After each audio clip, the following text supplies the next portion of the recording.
आज आपल्यासोबत आहेत एक अशा व्यक्तिमत्वाच्या ज्यांच्यासाठी करुणा ही केवळ भावना नाही तर ती त्यांची जीवनशैली आहे. एका जखमी भटक्या कुत्र्याच्या मदतीपासून सुरू झालेला त्यांचा हा प्रवास आज 400हून अधिक प्राण्यांचे उपचार, पुनर्वसन आणि आयुष्यभराच्या काळजीपर्यंत जाऊन पोहोचलेला आहे. प्राणी कल्याणासोबतच मानव कल्याणाची ही सांगड त्यांनी घातलेली आहे. प्रत्येक जीव महत्त्वाचा आहे हा विश्वास त्यांना आहे आणि हीच त्यांच्या कार्याची खरी ओळख आहे. चला तर मग स्वागत करूया एका अशा करुणेने भरलेल्या जगाची संपूर्ण कहाणी. शरण फॉर ॲनिमल्सच्या संस्थापक शरण्या शेट्टी मॅमचे. हॅलो नेहा. हॅलो मॅम, कशा आहात? एकदम मजेत. आज आपण इंडिया रायझिंग अंतर्गत सुपर हिरोज ऑफ नाशिक ह्या सिरीजमध्ये शरण्या मॅमचं स्वागत तर करतोच आहे.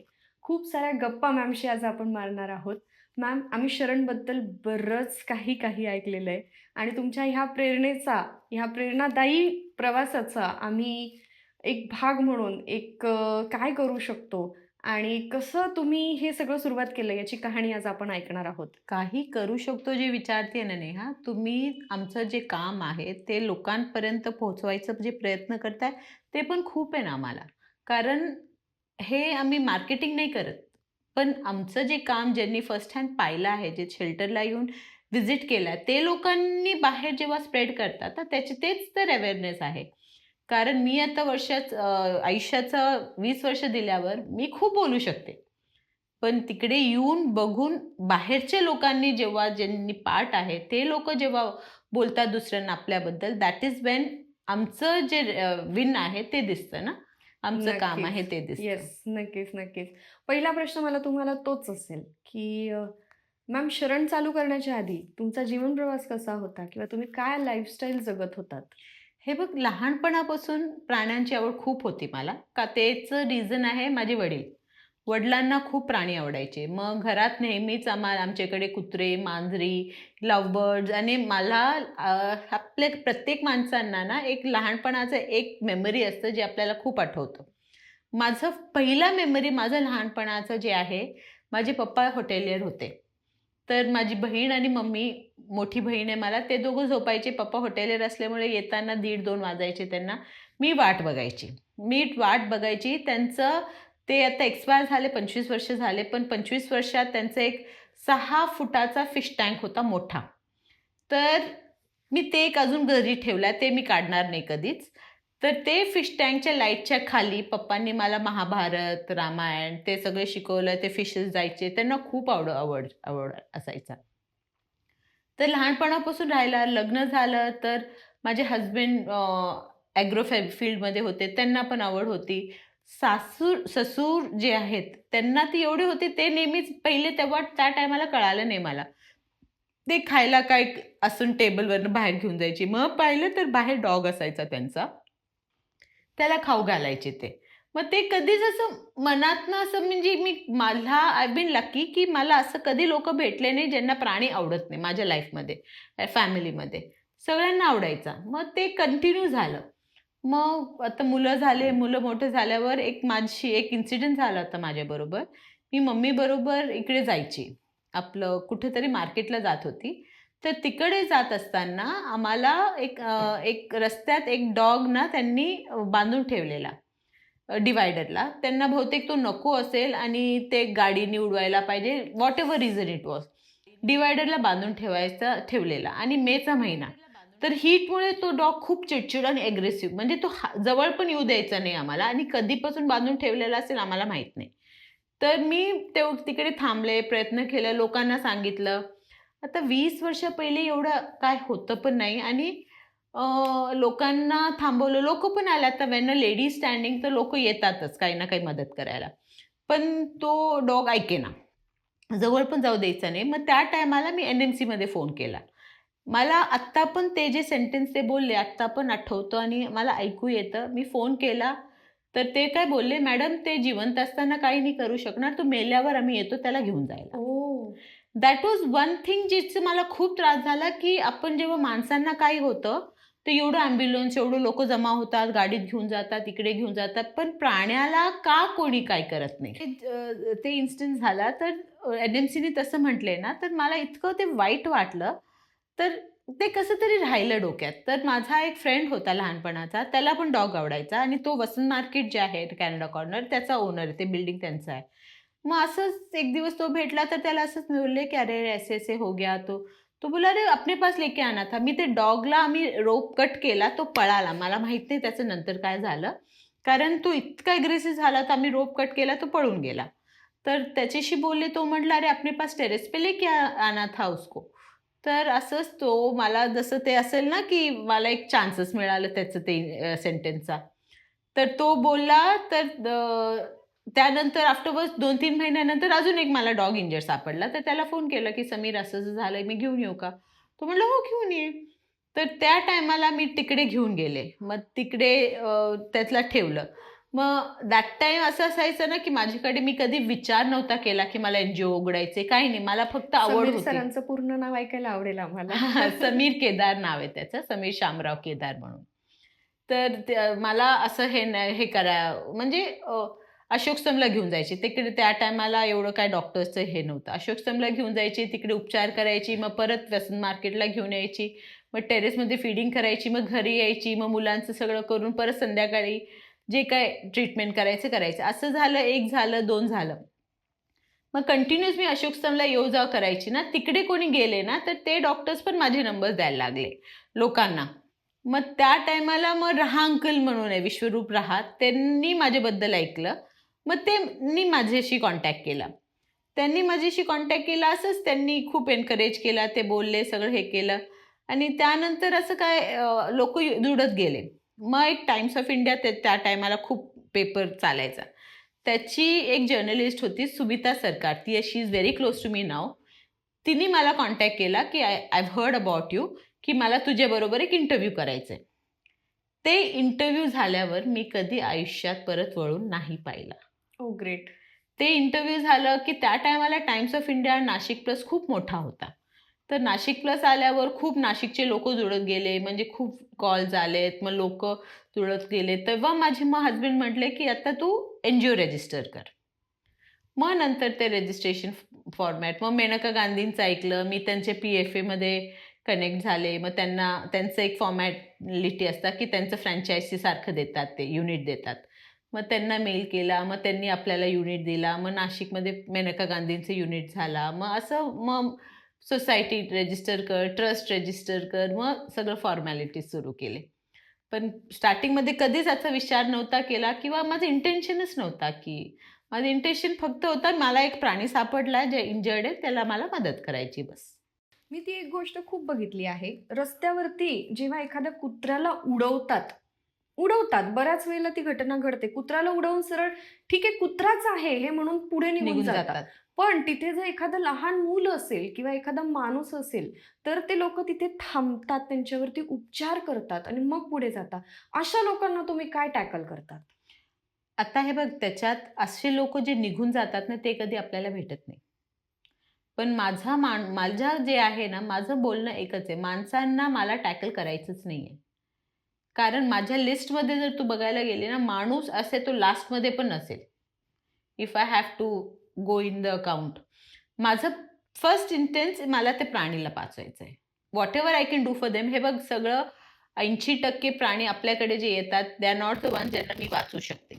Accident, skin infections, tumour, cancer ते मी वाचवू शकते. काही केसेस एवढे खराब असतात जे आपल्याकडे तर आय कॅन ओन्ली एन्श्योर की त्यांचं एंड व्यवस्थित झालं, की पेनलेस किंवा खात-पीत व्यवस्थित ते एंड तरी त्यांचं बरोबर हो. मला असं वाटतं, की खूप लोक असतात, की मेलेलं ॲनिमल असतात रस्त्यावर, तरी त्याच्यावरनं गाडी चालवून जातात.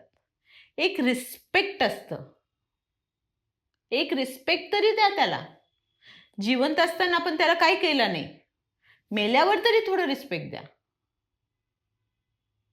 म्हणजे आपल्याला तुम्ही एक विचार करा ना, एक माणूस किती कठोर किंवा स्टोन हार्टेड असेल, की मेल्यावर पण त्याच्यावरनं गाडी चालवून जातात. तो किती काय झालं त्याचा, किती दुःख झालं, किती पेन झालं, किती ब्लीडिंग झालं, ते तुम्ही कधी विचार केला नाही. पण एक मेल्यावर एक रिस्पेक्ट असतं ना, एक काही पण ते पण बॉडीच आहे ना. ह्युमन बॉडी काय, ॲनिमल बॉडी काय, बॉडी बॉडीच आहे. हार्ट असतं, ब्लड असतं, वेन्स असतं, किडनी असतं, लिव्हर असतं, सगळं असतं ना. मग त्याला का रिस्पेक्ट नाही?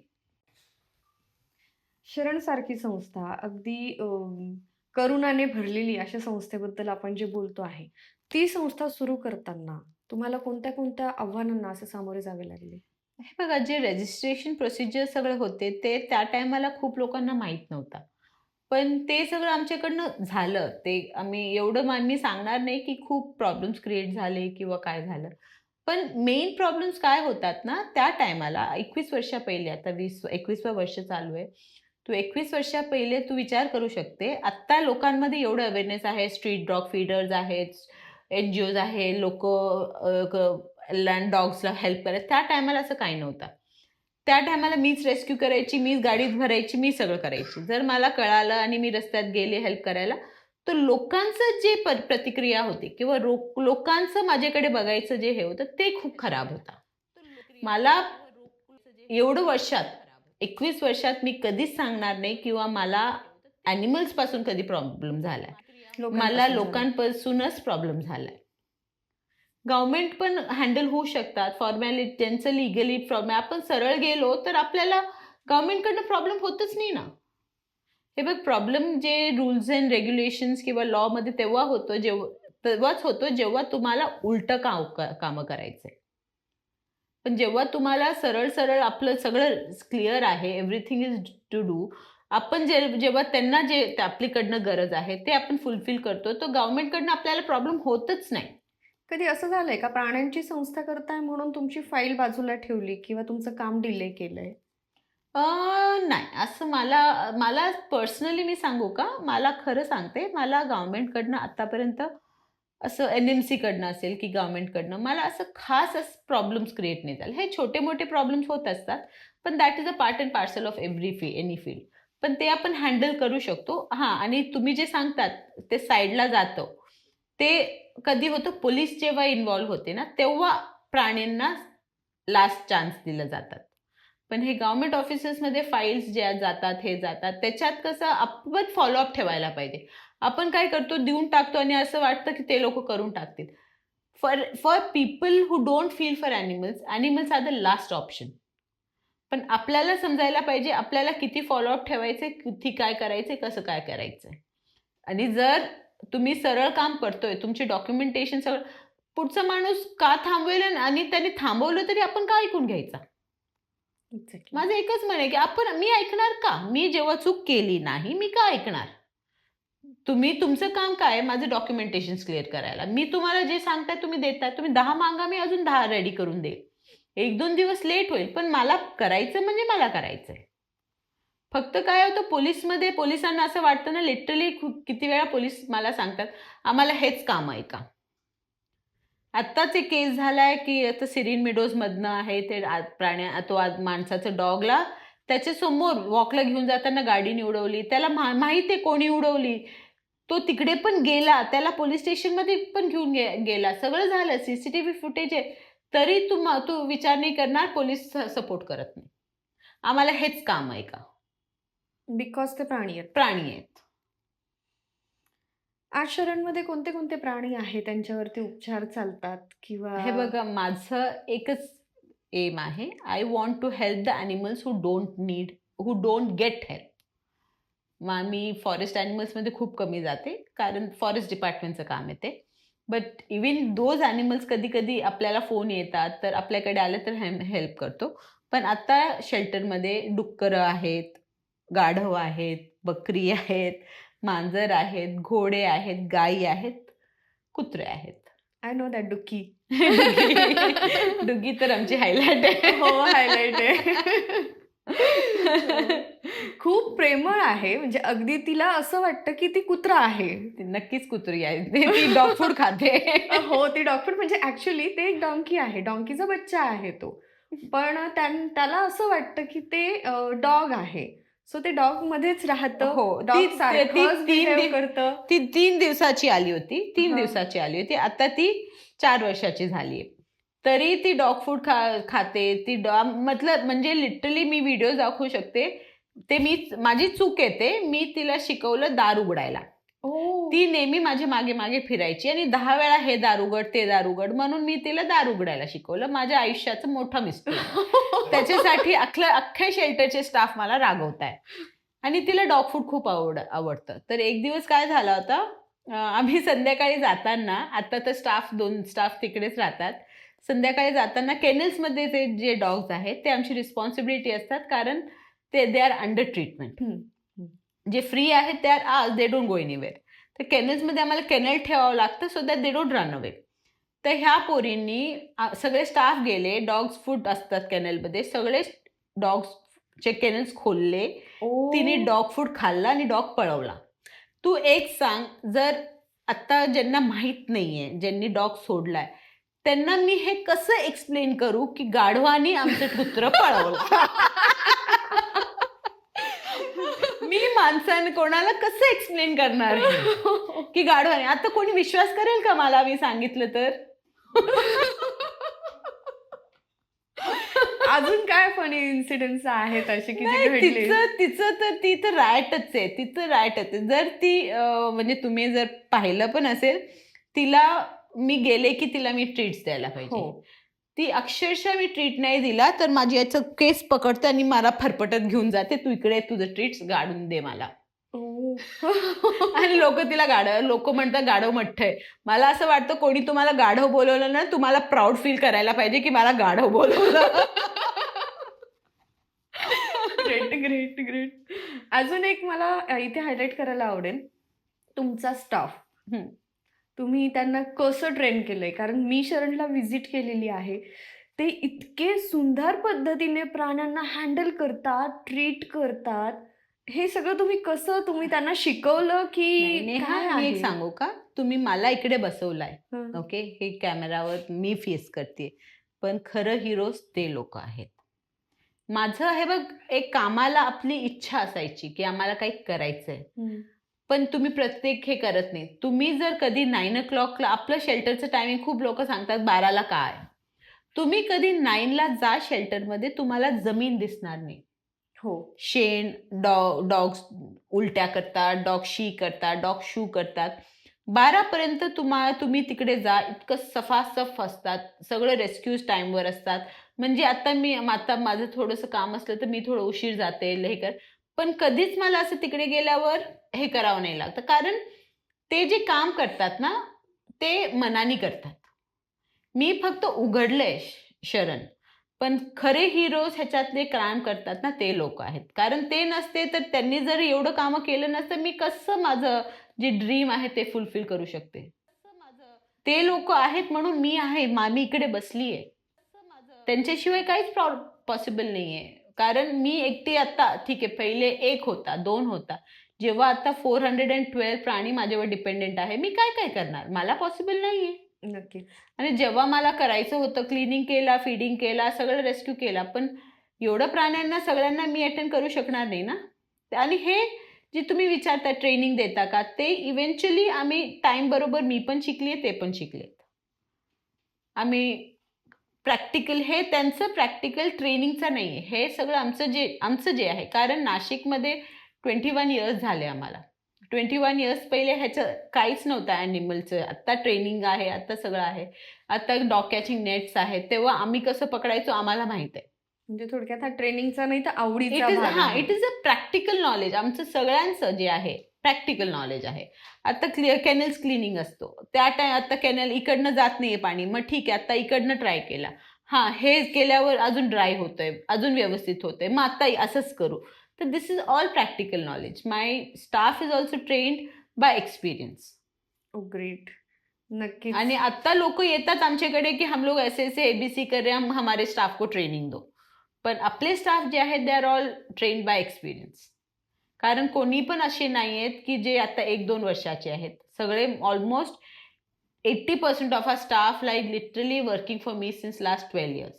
Great. Most inspiring story. Vasant मार्केटच्या टेरेसवरून 2 प्राण्यांपासून सुरू झालेला हा प्रवास आज एवढ्या मोठ्या शेल्टरपर्यंत जाऊन पोहोचलेला आहे. मॅम, हा प्रवास कसा झाला हे आम्हाला जाणून घ्यायला आवडेल. वसंत मार्केटमध्ये 2 होते आणि जसं मी सांगितलं तर लोकं जुळत गेले. तर त्या टायमाला एन-एम-सीमध्ये एक प्रॉब्लेम क्रिएट झाला होता. सातपूरमध्ये एक रेबिड डॉगनी 6-7 मुलांना चावून घेतला. मग त्या टायमाला एन-एम-सीकडे काहीच नव्हतं. एबीसी नव्हतं, शेल्टर नव्हतं, काहीच नव्हतं. एन-एम-सीकडे तसं पण जसं मी सांगितलं तर ते म्हटले होते मला की मेल्यावर येतो म्हणून. तर त्या टायमाला मला NMCने कॉन्टॅक्ट केला की असं-असं झालेलं आहे. तर लोकं खूप चिडलेत, तर आम्ही डॉग्स उचलतो, तुमच्याकडे आणून सोडू का? तर त्या टायमाला मदत करायच्या हिशोबाने मला वाटलं एक 10-15 दिवसासाठी ठीक आहे घेऊन या. तर तुम्ही अक्षरशः बिलीव्ह नाही करणार 5व्या मजल्याला आम्ही दिवसात 20-20 कुत्रे घेऊन जायचो वरती ओह! आणि ते होता कमर्शियल कॉम्प्लेक्स. तर लोकं बट नॅचरली चिडचिड करणार आहेत आणि मागे होता कॉलेज. म्हणजे कॉलेजमध्ये शिकवताना एक डॉग भुंकला म्हणजे मुलांचं काही आवाज म्हणजे 15-20 डॉग भुंकायचे. तर ते लोकं पण प्रॉब्लेम क्रिएट करायला लागले. मग त्या टायमाला जसं दुसरे सगळे लोकं हे जुळत गेले, तर माझा कॉलेजचा एक फ्रेंड होता अमित बोरा म्हणून, तर ते आमचे मेंबर झाले. तर तो म्हटला, की "नहीं जगह के लिए हम लोग ट्राय करेंगे, एन-एम-सी से हे करेंगे." मग त्यांनी कोऑर्डिनेट केला एन-एम-सी बरोबर. मग आम्ही आमचे सगळे डॉक्युमेंट्स मग मी त्यांना सांगितलं, "तुम्ही जागा द्या, मी हेल्प करते. तुम्ही जागा द्या, नाहीतर मी डॉग्स ठेवणार नाही." मग त्यांच्याकडे पण माझ्याशिवाय दुसरं ऑप्शन्स नव्हतं. मग त्या टायमाला मग आम्ही डॉक्युमेंट्स टाकले. मग गेडाम सर होते त्या टायमाला कमिशनर. ते खूप आत्ता पण ॲनिमल लव्हर आहेत. आत्ता पण ते खूप सपोर्ट करतात ॲनिमलच्या कॉजला. मग त्या ह्याच्यात माझं आयुष्यात असं झालंय ना, खूप लोकांना खूप काही स्ट्रगल करावं लागतं. हे गव्हर्नमेंट बरोबर हे करावं लागतं. खूप लोकांचं पण मी लकी राहिली की मधला टाईमाने ना मला बरोबरचे माणसं आणि बरोबरची माझं इव्हेंट्स जुळत गेले. की असं नाही की मला असं खूप गव्हर्नमेंटकडे मी जसं सांगते, मला गव्हर्नमेंटकडे किंवा काही ह्याच्यासाठी जास्त स्ट्रगल करावंच लागलं नाही. मला माणसांमध्येच स्ट्रगल करावं लागलं. तर तसं सगळं इव्हेंट्स असं जुळत गेले ना, की NMC also had no option but to give me the land. मग त्यांना सांगितलं, मग त्यांना पण मदत पाहिजे होती. मग त्या टायमाला मग आपण तिकडनं टेरेसमधनं आपलं प्रवास सुरू केला. मग आत्ता आलोय आपण ह्या शेल्टरला. इकडे आता आपल्याला झाले 16 वर्ष ओह! हे जाग्यावर. ग्रेट. एक्झॅक्ट जर शरणमध्ये यायचं असेल, तर आम्ही कसं यायचं? शरणमध्ये तुम्हाला यायचं असले तर तुम्हाला आता सगळ्या लोकांना माहिती आहे विल्लोळीला, पाथर्डीला डी-मार्ट आहे. माझं आता सिंपल आहे डी-मार्टच्या लेफ्ट साइडला आम्ही आहे. बटरफ्लाय गार्डनच्या राइट साइडला आम्ही आहे. विल्लोळीलाच आहे. जे खत प्रकल्पाचं ऑफिस होतं ना, हं. तिकडे त्याच्या बाजूलाच आपलं शेल्टर आहे. आणि टायमिंग काय आहे? टायमिंग मी वीकडेजला व्हिजिटर्स अलाव नाही करत until they have a special event. काही काही लोकांचं वाढदिवस असतं, अॅनिव्हर्सरी असतं, घरातले कोणी लोकं एक्सपायर झाले तर त्यांना काय फीडिंग करायचं असतं. तेव्हा simple bye appointment, strictly bye appointment किंवा नाहीतर सॅटर्डेज आणि संडेजला 12 ते 5 लोकं व्हिजिट करू शकतात. पण माझं एक रिक्वेस्ट आहे, शेल्टरला प्लीज येताना हे एकदम मन घट्ट करून या आणि हे तयारी करून या, की तुम्हाला तिकडे लॅब्राडॉर, गोल्डन रिट्रीव्हर दिसणार नाही. तुम्हाला असे प्राणी दिसतील ज्यांना खूप दुःखपात झाली आहे, त्यांचं खूप हाल झालेले आहेत. त्यांच्यावर उपचार चालू आहे. मग तिकडे येऊन, "अरे असं का ठेवलं? अरे बिचारीला हे."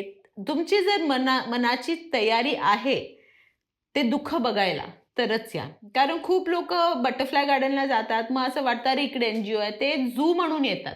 पण that is not a zoo. That is a recovering centre. जिथे तुम्हाला दुःख दिसेल, पेन दिसेल, रक्त दिसेल, तर तुम्हाला तयारीत ठेवा. कारण तिकडे आल्यावर ई, ऊ, आ करतात, तर ते आमचं ग्राउंड आहे. आमचं कर्मभूमी आहे आमचं ते. तर माझे स्टाफला पण वाईट वाटतं आणि मला तर खूपच वाईट पण वाटतं, राग पण येतं, की जर तुम्हाला हे फेस करायचं नाहीये, मग तुम्ही येता कशाला? कारण मी खूपदा सोशल मीडियावर पण टाकते ना, तर लोकं सांगतात, "ये मत डाला करो. ऐसे क्यों डालती हो?" आय सेड हे जे केस सांगायचं आहे ना, ते असं आहे ना, की मांजर जे सांगतात ना, डोळे मिटून दूध पिते आणि हे तिला असं वाटतं, की कोणी बघत नाहीये. तुम्हाला बघायचं नाहीये म्हणजे असं नाही, की होत नाहीये. Learn to face the facts. एवढं प्राण्यांवर आपण जेव्हा अत्याचार करतो, आपल्याला करायचं काय वाटत नाही, पण बघायला नाही होत तुमच्याकडनं. ते जे होतंय आपल्यासारखंच माणसांनी केलंय ना त्यांच्याबरोबर. मग तुम्हाला बघायचं का नाहीये? तुम्हाला ब्लाइंड व्हायचंय किंवा तुम्हाला इग्नोर करायचंय म्हणजे ते होत नाहीये ते नाही. मला एकच आहे, जे करतात ते बघा. See what you all have done to these animals. त्यांना त्यांचं काही चूक नसल्यामुळे त्यांना शिक्षा मिळतेय का? आजकाल काय लॉज आहेत आणि कोणत्या लॉजवरती काम केलं जातंय? हे बघा, laws when it comes to animals is very weak. आता विनाकारण सुप्रीम कोर्टने ऑर्डर केला डॉग्सला रिलोकेट करा. अरे माझं एकच म्हणणं आहे की technically or robotically or humanly is it possible to relocate and shelter around 62,000 to 1 lakh to 2 lakh dogs? No. जर आता दिल्लीमध्ये एक एरियामधनं त्यांनी क्लिअर केला, that is a fact. Okay, दिल्लीमधनं एक कॉलनीमधनं डॉग्स खाली केला, घेऊन गेले. कुठं गेले, काय गेले माहित नाही. त्या एरियामध्ये आता 25 माकडं आलेत. ओह! आणि तुम्ही बिलीव्ह नाही करणार, माकडाचा त्रास काय आणि डॉगचा त्रास काय. तिकडे अक्षरशः मुलांना घरातलं बाहेर निघता येत नाहीये. जर डॉग्स नसले तर जे उंदीरं वाढतील, जे इन्फेक्शन्स वाढतील, शेल्टरमधले इन्फेक्शन्स, जे झोलॉटिकल इन्फेक्शन्स आहे ते माणसांमध्ये वाढतील. एवढंच तुम्ही स्टाफ, एवढं तुम्ही इन्फ्रास्ट्रक्चरला तुम्हाला पैसे आहे, जे लिगली एबीसी करायचं असं, which is animal birth control, ABC, ते करायचं आहे. त्याचे पैसे तुमच्याकडे नाहीये, ते तुम्ही करत नाहीये किती वर्षापासून. जर तुम्ही टेक्निकली एबीसी करायला गेले 5 वर्षात नाशिकच्या सिटीमध्ये पण डॉग्सचं पॉप्युलेशन खूप कमी होईल. जेव्हा एबीसी होतं, वॅक्सिनेट होतं, हे होतं, इन्फेक्शन्स होणार नाही, डॉग शांत होऊन जातात. तुम्ही प्रॅक्टिकली थोडं जे सायंटिफिकली आहे ते विचार करा ना. तुम्हाला आवडत नाहीये डॉग्स म्हणून ते घेऊन जा. ते काय, what sense does that make? मला पण तुम्ही आवडत नाही, तुम्ही पण जा मग. ग्रेट. पण मग आज अंमलबजावणी कोणत्या कायद्यांवरती होते आहे ॲनिमलच्या?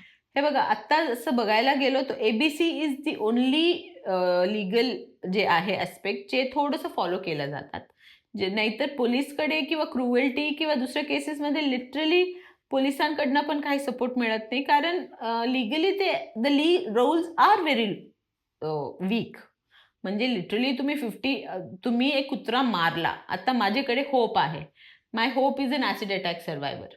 ओह! तुम्ही विचार नाही करणार जेव्हा तो माझ्याकडे आला, तो 2 हाडांवर चालत आला, कारण त्याचे अख्खं फ्लेश जळून गेला होता, डोकं जळून गेला होता.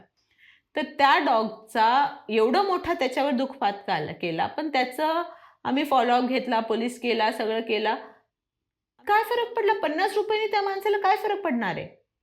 But the only thing I could do as an animal welfare activist और ॲनिमल वेलफेअर ऑफिसर, की तो भिवंडीत होता आणि मी त्याला कोर्टात रोज सुप्रीम कोर्टला जायला लावायची दर महिने. द ओनली पनिशमेंट कॉल, हे बघ, लोअर मिडल क्लाससाठी ते पण एवढं ट्रान्सपोर्ट करायचं, it's a big thing.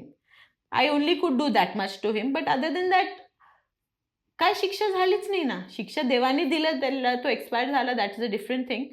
But otherwise काही शिक्षा झाली नाही त्याला. ABC is the only rule. आणि आता काय, आता लगेच सुप्रीम कोर्टने ऑर्डर लिहिलं तर लोक त्या रूलला फॉलो करण्यात खूप इंटरेस्ट आहे, कारण त्यांना डॉग्स नको आहेत, ॲनिमल्स नको आहेत. पण जे पहिला रूल होता की तुम्ही एबीसी करा, 5 वर्षात डॉग्सचे पॉप्युलेशन कमी, ते का केला नाही? आता रिलोकेट करण्यात सगळ्यांना इंटरेस्ट आहे. पण रिलोकेशन, हे बघ, मला असं वाटतं ना की भारतात नाही, जगात देवानी जेव्हा आपल्याला सगळ्याला बनवलंय, देवानी कोणतं पण एक प्राणी, एक मुंगी पण असं नाही केलं ज्याचं काम नाहीये, त्याचा उपयोग नाहीये. एव्हरी ॲनिमल और every living being on this earth, living on on even plants, त्यांचं सगळ्यांचं एक इंटेन्शन आहे, हेतू आहे, एक कॉज आहे, म्हणून ते आहेत. कोविडच्या टायमाला आपण सगळं आत होतो. प्राण्यांनी बाहेर काय खराब केला होता? काहीच नाही. इनफॅक्ट सुंदर झाला होता. आता दिल्लीत जर आता एवढं पोल्युशनबद्दल बोलताय, दिल्लीत आता परत लॉकडाऊन करा तर 1 आठवडा काय होणार आहे? क्लीन होईल. क्लीन होईल. मग प्रॉब्लेम इकडे कोण आहे? प्राणी आहे की आपण आहे? नक्कीच विचार करण्याची गोष्ट आहे. लॉकडाऊनला फ्लेमिंगोज रस्त्यात सगळं प्राणी हे करायला लागले. किती सुंदर झाला होता. पोल्युशन खूप डाऊन झालं होतं. मग प्रॉब्लेम आपण आहे ना, आणि ब्लेम त्यांना करतो. मग लिगली आता बघायला गेलो, जर एव्हरी रूल्स दॅट जे आहेत जर फॉलो करायला लागले, एबीसी करायला लागले, न्यूटर करायला लागले, वॅक्सिनेट करायला लागले, तर within 5 years the dog population, the dog issues will be a lot cleared. नक्कीच हा सगळ्यांनी विचार करण्यासारखा मुद्दा आहे. असा कोणता क्षण होता मॅम, ज्यावेळेला तुम्हाला ॲनिमल ॲक्टिव्हिस्ट असण्याचा खरंच अभिमान वाटला, अगदी मनापासून आनंद झाला? आता मी खरं सांगू का? आत्ता 1-2 मिनिटा पहिले मी एक इन्सिडेंट माझ्या होपबद्दल म्हटलं. आता होपला आपल्या घरी झाले 8 वर्ष. तो रस्त्यात असेल 2-3 वर्ष पहिले. भिवंडीला मला एक कॉल आला होता, की मॅडम असं-असं एक डॉगला आम्ही एक माझ्या नेबरनी ॲसिड फेकलाय, तर आम्ही इकडे हमारे पास कुछ नहीं है, म्हणजे 8 वर्ष पहिले, हम आपके पास लेके आए क्या? मी म्हटलं, "हो, घेऊन या." पण असं वाटलं ना, ठीक आहे, थोडा जळाला असेल, हे असेल, तर असं असेल. पण मला आठवतं, की तो ज्या दिवशी शेल्टरला आला, मला शेल्टरवरनं फोन आला, की "मॅडम, जो भिवंडी में से ॲसिड अटॅकचा डॉग होता, तो आलाय." मी म्हटलं, "ठीक आहे, आला असेल." शेल्टरला पोहोचले तेव्हा पण माझ्या डोक्यावर तो होताच नाही. तर मग मी शेल्टरला गेले, तर ते म्हणले, "वो ॲसिड अटॅक का डॉग अंदर है." ओटीचा आमचा रूम आहे. मला वाटलं, चल बघून येते मी त्याला. नेहा, तुम्ही बिलीव्ह नाही करणार, मी जेव्हा गेले ना, तर लिटरली मला आवाज येत होता टक, टक, टक, टक असा. तिकडे जाऊन पाहिला, तो कुत्रा अख्खं सगळं जळालेला, डोकं जळालेला, कमीत कमी 3000 मॅगेट्स त्याचे डोके, इकडे कान खात होते. तो 2 हाडांवर चालत होता. तो 2 हाडांवर चालत होता आणि माझ्याकडे येऊन असं पाहिलं आणि मी त्याला खाऊ मला अजून आता भरून येतं ते विचार करताना. त्याला खाऊ दिलं, त्यांनी खाल्लं, ते पण पाहिलं मला. हो. त्या टायमाला तो माझं म्हणजे मला इतकं असं झालं ना, की नाही मला ह्याला करायचंय काही ना काही. हं. मग त्याचं ट्रीटमेंट सगळं केलं. माझं थोडं अटॅचमेंट झालं. मग त्याचं जे पोस्ट मी ह्याच्यावर शेअर केलं ना, खूप व्हायरल झालं. मग मला यूएसवरनं एक एन-जी-ओनी कॉल केला, की "आपके पास this dog is there, we want to adopt him." Adopt him. I felt very happy की यूएसला जाईल. म्हणजे I thought I could literally picture him running on a cart on a beach and everything. मला इतकं असं असं I felt very happy. मग मी त्यांना म्हटलं शेल्टरमध्ये, की त्याला घरी द्या माझ्याकडे. मी लवकर रिकव्हरी करेल. मग आपण त्याचं जे फॉर्मॅलिटीज आहे ते करून आपण त्याला यूएसला पाठवू.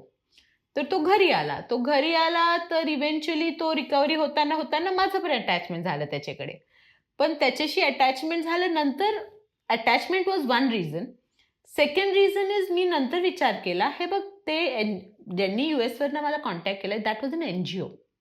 यूएसमध्ये एक रूल आहे, की 1 इयरपेक्षा जास्त एन-जी-ओमध्ये किंवा रिहॅबिलिटेशन सेंटरमध्ये डॉग्स ठेवत नाही. After that they are put down म्हणजे they are put to sleep.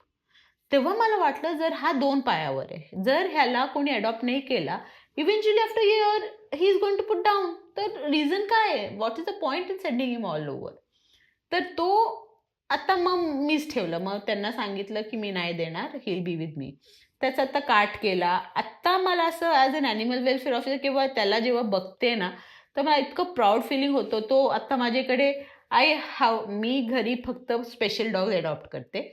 माझ्याकडे एक गोल्डन रिट्रीव्हर आहे, तिला 3 पाय आहेत. ती वॉज अ ब्रीडर डिस्कार्ड. मग एक स्ट्रे डॉग दुसरी इंडी आहे. तिला जेव्हा ती आली माझ्याकडे तिला आजार होता. आता ती बरी आहे. तर त्यांच्यामध्ये तो वॉकला जातो, तो सगळ्या ठिकाणी फिरतो गाडींवर. त्याचं काहीतरी फेव्हरेट टॉय आहे. नाही त्याचं नाहीये, टॉय सुखीचा आहे. ओके. सुखी जे गोल्डन रिट्रीव्हर आहे ना, हं. तिचा एक पिंक कलरचा बॉल आहे. हं. ते तिचं बाबू आहे. म्हणजे ते लिटरली झोपताना पण ते तोंडात असतं. अख्खा दिवस म्हणजे ते बाबूला माझ्याशिवाय दुसरं कोणी हातच लावू शकत नाही. ती फक्त कुठे जात असते ना वॉकला, माझ्याकडे इकडे लपून येते, की तू देऊ नको कोणाला. ओह! मग होपला जेव्हा होपचं जर्नी जे आहे, जसं ज्याने गेलाय, मला खूप लोकं असं सांगतात, की खूप लकी आहे तो, की तो तुझ्याकडे आला. तर मी त्यांना हेच म्हणते, की लकी नाहीये. तुम्ही विचार करा, त्याला माझ्यापर्यंत पोहोचायला त्याला किती दुःख फेस करावं लागलं. किती पेन, किती सफरिंग, किती काय-काय करून तो आपल्याकडे आलाय. ज्याची इट वॉज नॉट नीडेड. तर असं हे एक असं आहे which is a very close to me topic which is close to me because he is a special child. He is a special child. तसं तुम्ही बघायला गेलं शेल्टरमध्ये किती प्राणी आहेत ना, जे जेव्हा बरं होतात ना, तेव्हा मला असं वाटतं की माय एम किंवा मी जे जन्मली आहे, that intention is getting fulfilled किंवा I am here because of that. So something in me असं वाटतं की नाही, मला एक माहिती आहे whenever I pass on, I am not going to pass on with regrets. Great. I will never pass on with regrets cause माझं एक बिलीफ आहे की जे तुम्हाला असं वाटतं ते करा. आज नाही तर उद्या. जे करायचंय ते इंटेन्शन क्लिअर असलं ना ते होईलच. जे फेस करायचं फेस करा ना. तसं पण आपल्याला सगळ्या आयुष्यात फेस करावंच लागतं. जर आपण फेस केल्याने त्यांचं बळ होतंय, त्यांचं छान होतंय तर वाय नॉट. तसं पण पॅरेंट्स आपण फॅमिलीसाठी मुलांसाठी स्ट्रगल करतोच ना, मग त्यांच्यासाठी का नाही. का नाही? नक्कीच. होपमुळे आपले बरेच होप्स मॅमनी जागृत केलेत. प्राण्यांना काही लोक वस्तू समजतात, तर अशा लोकांना तुम्ही कसं हँडल करतात किंवा समजावतात? मी तसं ना खूप सॉफ्ट स्पोकन आहे. माझ्याकडे पेशन्स पण खूप आहे. पण दिस इज वन कॅटेगरी जिथं माझं पेशन्स नाही आहे. तरी पण मी ट्राय करते की आय डोंट लूज पेशन्स. कारण काय होतं ॲट टाइम्स जेव्हा मी पेशन्स लूज करते किंवा मी जेव्हा त्यांना काय उलटं बोलते किंवा रागवते, ते लोक काय करतात, they don't come to me for help. ते त्या प्राणीवर अजून जास्त अत्याचार करून कुठं बाहेर सोडून देतात. That is the worst part they can do. आता मधून एक इन्स्टन्स झाला होता. मधून म्हणजे आता झालं त्याला 1.5-2 वर्ष. मी शेल्टरला जात होते की मला एक कॉल आला. तर आवाजातनं पण समजत होतं की वयस्कर आहेत अंकल. आणि युजली मी कोणाला उलटं बोलत नाही. पण त्यांनी फोनवर मला बोलले कि ऐसे ऐसे है, मेरे पास एक जर्मन शेपर्ड है, मैं अभी 27 साल का हो गया हूँ, तो मैं वॉक को जाता हूँ, तो पहले लेके जाता था, अभी वो मेरे साथ वॉक को नहीं आ सकता है, तो अभी वो मेरे कुछ काम का नहीं है, तो मुझे उसको दे देना है. तर मला एवढी चिडचिड झाली ना, मी त्यांना सांगितलं अंकल आपको भी तो 27 साल हो गया है ना. तर त्यांनी फोन ठेवून टाकला. मला हे लोकांचं मला असंच म्हणणं आहे की जीव असतं ते पण everything is not just same. आपल्यासारखं नाही आहे त्यांचं इंटेन्शन्स किंवा त्यांचं फिलिंग्स. आपल्यापेक्षा जास्त आहे त्यांची इमोशन, त्यांची फिलिंग्स आपल्यापेक्षा जास्त आहे. त्यांना तुम्ही एक मदरकडनं 30 दिवसाचं टेक्निकली 40 डेजमध्ये मदरकडनं सेपरेट करायचं असतं. पण ब्रीडर्स असल्यामुळे त्यांना लवकर पैसे कमवायचे असते. 30 दिवसात आईकडनं सेपरेट करतात. तुम्ही एक दूध पिणाऱ्या बाळाला आईकडनं सेपरेट करून घेऊन येतात, प्रेम देतात, सगळं करतात किंवा कसं पण ठेवतात. पण जेव्हा तो ओल्ड होतो किंवा जेव्हा तुम्हाला असं वाटतं की आम्हाला काही लोक तर इतकं लोक आहेत जे US ला जर्मनीला घेऊन गेले त्यांचे डॉग, जो जेन्युइन पीपल आहे. इकडे काही लोक आहेत ज्यांना पुणे मुंबईला जातात तेव्हा सांगतात आम्हाला आमचे डॉग्स आम्ही रिलोकेट करतो, डॉग घेऊन नाही जाणार. मी म्हणलं का तुमची मुलांना सोडून जाता का तुम्ही? Buy a dog, adopt a dog only if you can take a responsibility of 15 years minimum. आणि जे गिफ्ट करतात डॉग त्याबद्दल नाही, मला असं वाटतं की मी शिव्या नाही देऊ शकणार इकडे. तरी मला असं वाटतं की तुम्हाला गिफ्टिंगसाठी दुसरं हे बघा, तुम्ही गिफ्ट देतात, समोरची माणसाची तयारी आहे का ते महत्वाचं आहे. मग ते आता खूप लोक येतात, मुलं खूप, हमारे बच्चे को डॉग्स बहुत पसंद है, मेरे बेटे को डॉग बहुत पसंद है. पण माझं एकच प्रश्न आहे, जेव्हा कोणी मला कॉल येतात मला बेटे को, the lady of the house, तुला आवड आहे का? तुम्ही रिस्पॉन्सिबिलिटी घेऊ कारण हे शकता बघा, का? मुलगा आहे त्याला 100% आवड असेल, त्यांना तो रिस्पॉन्सिबिलिटी घेत असेल, पण त्याला पण त्याची करिअर करायची आहे. शाळेत जाईल, कॉलेजमध्ये जाईल, मागे कोण आहे त्याच्या मागे बघायला? आई. जर तुम्ही जस्टिस करू शकेल, कारण 1 वर्षापर्यंत तो शू करेल, वॅक्सिनेशन्स आहेत, तुम्ही जर ते रिस्पॉन्सिबिलिटी घेऊ शकाल तरच घ्या, तरच अडॉप्ट करा, नाहीतर नका घेऊ. कारण खूप लोक आहेत जे रस्त्यातले डॉग्स, पप्पी, आम्हाला रस्त्यात पप्पी सापडला. अरे पप्पी कशाला सापडला? त्याचे आई वडील आई असेल ना तिकडे जवळपास. खूप लोक आहेत घेऊन जातात, 2-3 दिवस घरी ठेवतात. मग तुम्ही त्याची जी नॅचरल इन्स्टिंक्ट्स आहे, सर्वायवल इन्स्टिंक्ट मारतात, त्याला सवय होतं, टायमावर मला इकडे येऊन खाणं पिणं मिळतंय, परत मग रस्त्यात सोडतात, त्याला काहीच माहीत नाही. तुम्ही कधी एक पाहिलंय का, तुमचे घरातलं डॉग आहे, तुम्ही फक्त 1 मिनिटासाठी त्याला बाहेर घेऊन जा आणि तुम्ही त्याच्या नजरेतनं गायब होऊन बघा त्याचं बिहेवियर कसं होतं. त्याला काहीच माहीत नाहीये, तुम्ही त्याचं नॅचरल इन्स्टिंक्ट मारलाय. मग तुम्ही कसं विचार करू शकतात की त्याला मी फेकून देऊ? आपण एवढं सांगतो ओल्ड मुलांनी आई वडिलांना सोडून दिलं, हे काय आहे? वय झाल्यावर मुलं बघत नाही असं आपण हे काय करतोय? फक्त काय, आपण मनुष्य असल्यामुळे आपण आवाज काढतो, आपण सांगतो, आपण कंप्लेन करत नाही. फक्त ते एक जीव असेल जे काय त्रास आपण देतो ना ते सहन करतो, ते आतमध्ये ठेवतो, त्याचं दुःख आतमध्ये. आपल्याला कळतं का त्याचं दुःख? कारण तो बोलत नाही. फक्त ज्यांना खरंच प्रेम आहे तेच जाणू शकतात, ते समजू शकतात त्याचं ते दुःख. कारण मी पाहिलंय, मी अक्षरशः पाहिलंय किती लोक लॅब्राडॉर किंवा हे थोडं झालं म्हणून शेल्टरमध्ये सोडून जाल. माझ्या डोळ्यासमोर एक लॅब गेटकडे त्याचे घरातले गेले, तो गेटकडे बघून बघून एक्सपायर झालाय तो. त्यांचं वेट म्हणजे तुम्ही ज्यांना असं वाटत नाही, मला त्यांच्यासाठी ना वाईट वाटतं की तुम्हाला खरं प्रेम काय ना, तुमचं किस्मतच नाही खरं प्रेम फील करायला. आपण माणसांमध्ये प्रेम शोधतो, पार्टनरमध्ये प्रेम शोधतो, पण ह्यांच्यापेक्षा जास्त खरंच प्रेम करणारा दुसरा कोणीच नाही. Pure love. जसं मी नेहमीच सांगते, मी जेव्हा आता घरी जाते, माझ्याकडे 3 डॉग्स आहेत. माझ्या मुलाचं एक्सपेक्टेशन असेल की मम्मी मला हे काळ करून दे, ते कर. माझ्या हस्बंडचं पण एक्सपेक्टेशन असेल, जेवायला दे, हे कर, ते कर. हे 3च डॉग्स असे आहेत ज्यांना खरंच मला बघून आनंद होतोय की ती आली आमच्याकडे परत. मग खरं प्रेम कोणाचा? माझ्या मुलाचा, माझ्या हस्बंडचा किंवा त्याचा. गेल्या 21 वर्षांपासून शरण ही संस्था मॅम चालवत आहेत. मॅम, शरण संस्थेची पुढची 5 वर्ष कशी असणार आहे? शरण संस्थेची वाटचाल कशी असणार आहे? नेहा, समवेअर डाऊन द लाईन ना मला असं वाटतं की I am also ageing, I am not getting younger.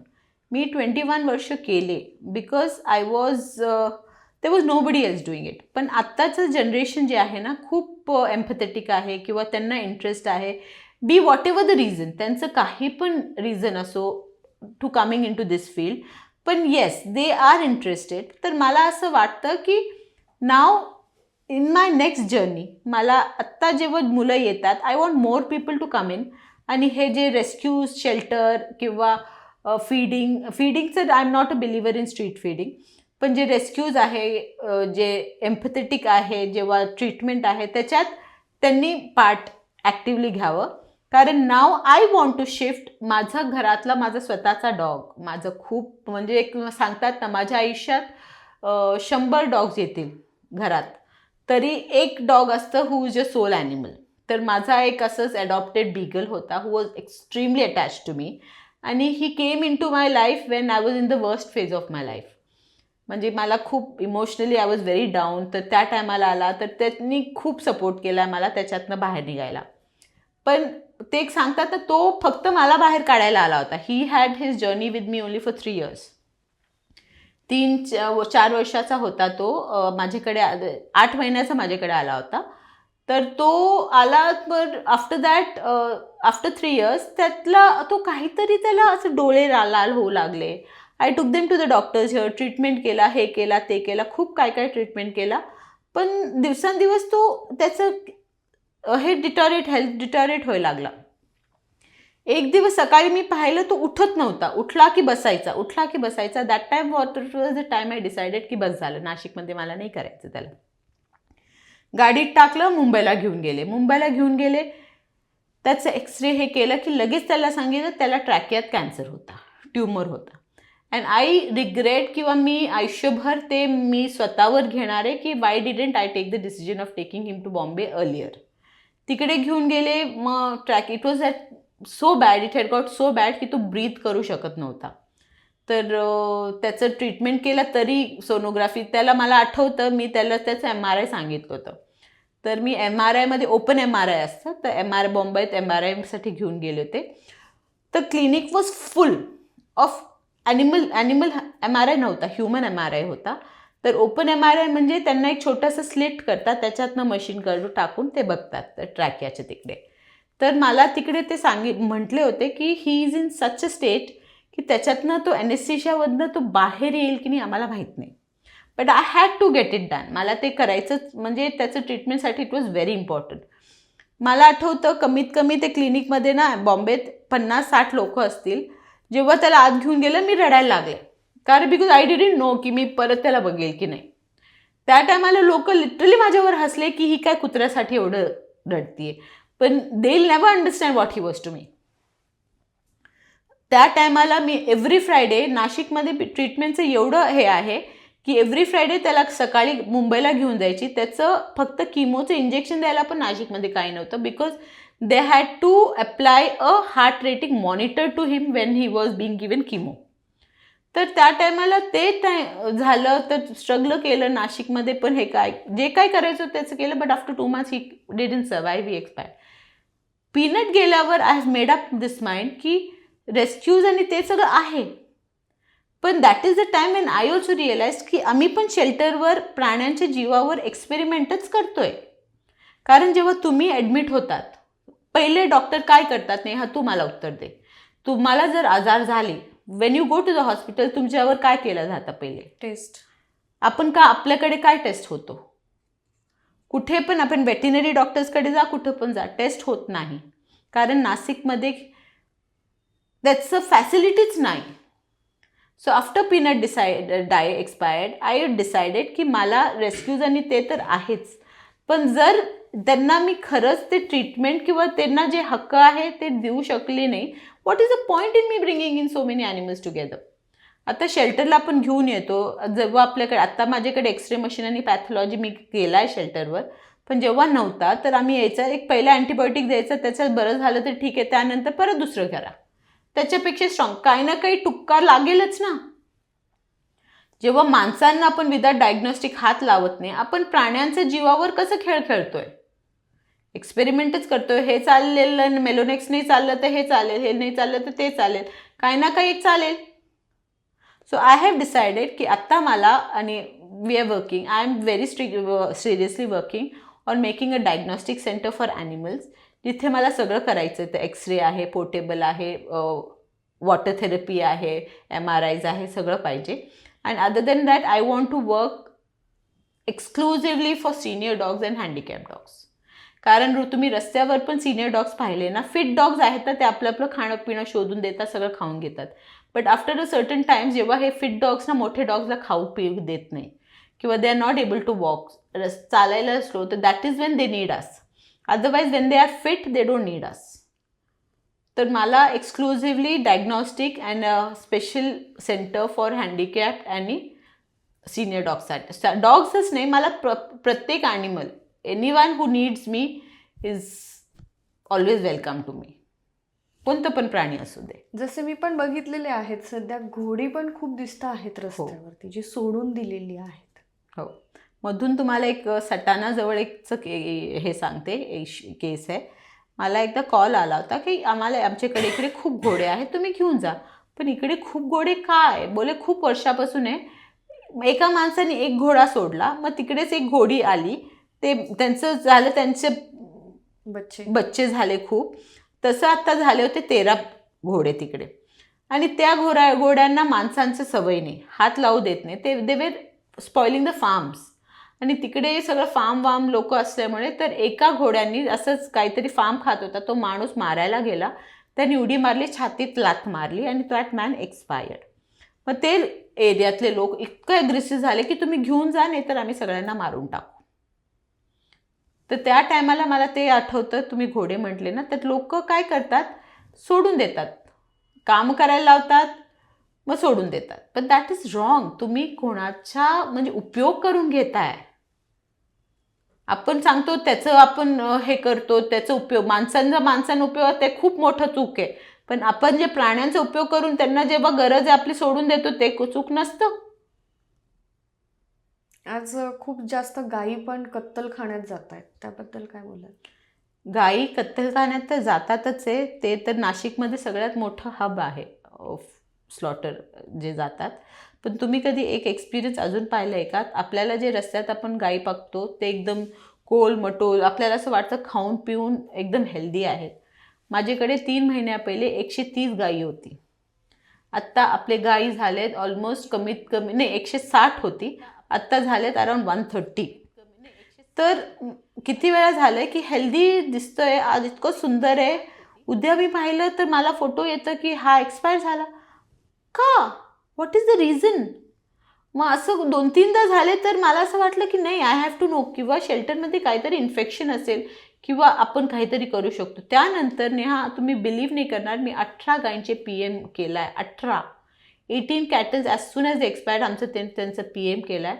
75 kgs plastic, 20 kg plastic, 15 kg plastic, म्हणजे 15 kgच्या खाली प्लास्टिक त्यांच्या पोटातनं निघालेलंच नाही आहे. ते गायींना एवढं स्ट्रे कॅटल्स जे आहेत लोक सोडून देतात. तर स्ट्रे कॅटल्स जे आहे ते प्लास्टिकमधनं कचऱ्यातनं खातात, प्लास्टिक जातात. ते कॅटल्सला टंगमध्ये टेस्ट नाही आहे. ते फक्त जे काय मिळेल ना ते खाऊन घेतात. मग प्लास्टिक सडतं, ते पास होत नाही, सडतं. मग ते जेवढं प्लास्टिक खात राहतं ते खाली खाली दबलं जातं. शेल्टरला येतात त्यांना प्लास्टिक मिळत नाही. मग जेव्हा हेल्दी फूड खातात ना ते सडलेलं plastic starts to react, gas form होतं. मग ते गॅस फॉर्म केल्यावर ते त्यांना फुल फील होतं. फुल फील केल्यावर त्यांना जे चांगलं खाणं देतोय ना आम्ही ते खाऊ शकत नाही. त्यांचं रुमिनेशन बंद होतं. मग ते बसतात. इव्हेंच्युअली काय होणार, ते सडलेला plastic starts to react and they pass away. मग आत्ता मला कळालं आहे, आत्ता माझ्याकडे 130 गायी आहेत, but I know they won't be mine. म्हणजे I feel so helpless at times की मी काही करू शकणार नाही. मला माहिती आहे ते मरणार आहेत, मी काहीच करू शकणार नाही. कारण आपण माणसांनी एवढं त्यांना प्लास्टिक खाऊ घातलं आहे, एवढं त्यांना कचरा फेकून दिला आहे. आत्ता मी जे राहते, आपण सगळं चहा पितो, दूध पितो, सगळं पितो. मी आता जिथे राहायला गेली आहे तिकडं रोज मी बघते म्हशी, एक माणूस 4 म्हशी आहे ते सोडून देतो. त्या दिवशी ते प्लास्टिक खात होता कचऱ्यातनं आणि त्याचंच दूध आपण पितो. आणि मग आपण कंप्लेन करतो की आत्ताच्या फूडमध्ये असं आहे, ह्याच्यात असं आहे. आपणच तर करतोय ते. आणि आता त्या गोठ्यातनं जे दूध जातोय ते लोकांना काय माहिती आहे त्याच्या म्हशीने काय खाल्लंय. एक्झॅक्टली.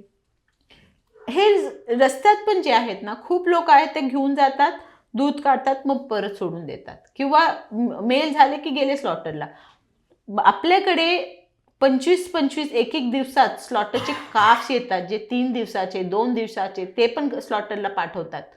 म्हणजे एक माणूस पडेल म्हणजे किती खाली पडेल.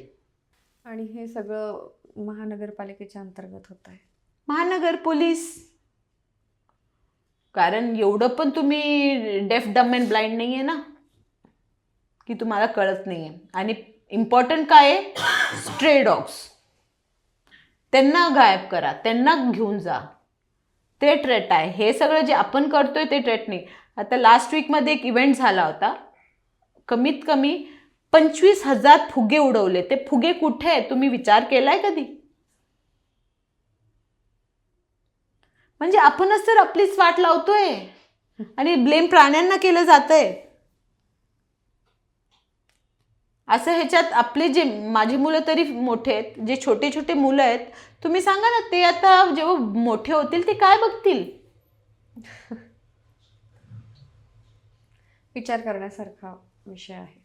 आता नाशिक कुंभमेळा येतोय. कुंभमेळ्याच्या पार्श्वभूमीवर प्राण्यांसाठी काय काय उपाययोजना असावी असं तुम्हाला वाटतं? आता कुंभमेळा आपलं नाशिकचं हायलाईट असतं, टर्निंग पॉईंट असतं लाईफचा आपलं नाशिकचा, ज्याच्यात खूप बदल होतात. तर मला असं वाटतं कुंभमेळा एक हे रिझन पण असायला पाहिजे ज्याच्यात आपण लोकांपर्यंत हे पण पोहोचायला पाहिजे की नाशिक इन्फ्रास्ट्रक्चरमध्येच नाही, ॲनिमल केअर किंवा ॲनिमल वेलफेअरमध्ये पण एकदम फर्स्टमध्ये आहे. तर आता मी खूप हे ठेवलं आहे NMCमध्ये पण, कारण मी आता मधून शिमलाला गेले होते. Shimla is one city that 95% of the dogs are neutered, vaccinated and collared. Collared मी त्याच्यात का मेन्शन करते, ते कॉलर म्हणजे काय आहे, त्यांनी 3 कलरचे कॉलर्स केलेत. Aggressive dogs, friendly dogs and very friendly dogs, like red, green and yellow.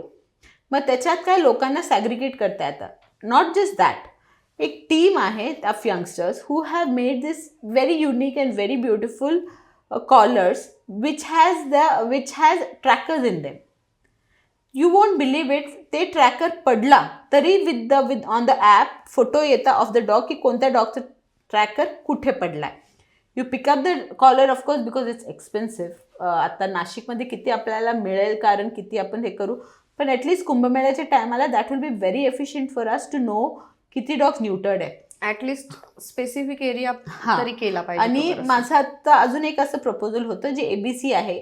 आत्ता कसं एकच एजन्सी एवढं काम करते, पण आत्ताच लास्ट वीक एक माझं अजून एक प्रपोजल होतं, ABCसाठी आपण 2 एजन्सी लावावे आणि गोवाचं WVS म्हणून आहे, द्या एफिशियन्सी इज अमेझिंग. म्हणजे त्यांचं जे स्टिचेस पण घालतात ना, it's is 1 day stitch.